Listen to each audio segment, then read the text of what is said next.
അപ്പോൾ നിങ്ങൾക്ക് ഒരു ഫ്രീലാൻസർ ആവണം എന്ന് ആഗ്രഹമുണ്ടെങ്കിൽ നമുക്കെന്ന് വെച്ച് കഴിഞ്ഞാൽ രണ്ട് കാര്യങ്ങളുണ്ട്. നമുക്ക് സെല് ചെയ്യാൻ പറ്റുന്ന രണ്ട് കാര്യങ്ങളുണ്ട്. ഒന്ന് സർവീസ് അല്ലെങ്കിൽ പ്രൊഡക്റ്റ്. മൂന്നാമത് ഒരു കാര്യമുണ്ട് കൺസൾട്ടേഷൻ. അത് ഞാൻ ചെയ്യണില്ല, കാരണം അതെൻ്റെ ബ്രദറൊക്കെയാണ് ചെയ്യുന്നത്, എനിക്ക് അതിനെപ്പറ്റി അറിയാൻ പാടില്ല.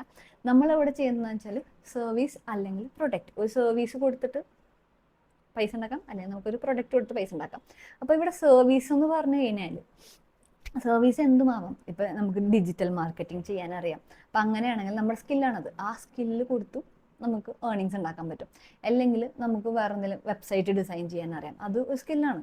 അപ്പോൾ അത് കൊടുത്തു നമുക്ക് പൈസ ഉണ്ടാക്കാൻ പറ്റും. നമുക്ക് ഒരാൾക്ക് വേണ്ടി വെബ്സൈറ്റ് ഡിസൈൻ ചെയ്യാം. പിന്നെയെന്ന് വെച്ച് കഴിഞ്ഞാൽ പ്രൊഡക്റ്റ്. പിന്നെ സെക്ഷൻ വരുന്നത് പ്രൊഡക്റ്റാണ്. പ്രൊഡക്റ്റ് എന്ന് പറയുമ്പോൾ നമുക്ക് എന്തൊരു പ്രൊഡക്റ്റ് ആയിക്കോട്ടെ. ഇപ്പോൾ ഒരു ഡോള് നമുക്ക് വിറ്റിട്ട് പൈസ ഉണ്ടാക്കാം, അല്ലെങ്കിൽ നമുക്ക് കുറച്ച് ഹണി, നമുക്ക് തേനൊക്കെ എടുത്ത് പൈസ ഉണ്ടാക്കാം. അപ്പോൾ എങ്ങനെ വേണമെങ്കിലും. അപ്പോൾ ഈ രണ്ട് കാര്യങ്ങളാണ് നമുക്ക് മെയിനായിട്ട് സെല് ചെയ്യാൻ പറ്റുന്നത്. ഒന്ന് പ്രൊഡക്റ്റ്, ഒന്ന് സർവീസ്.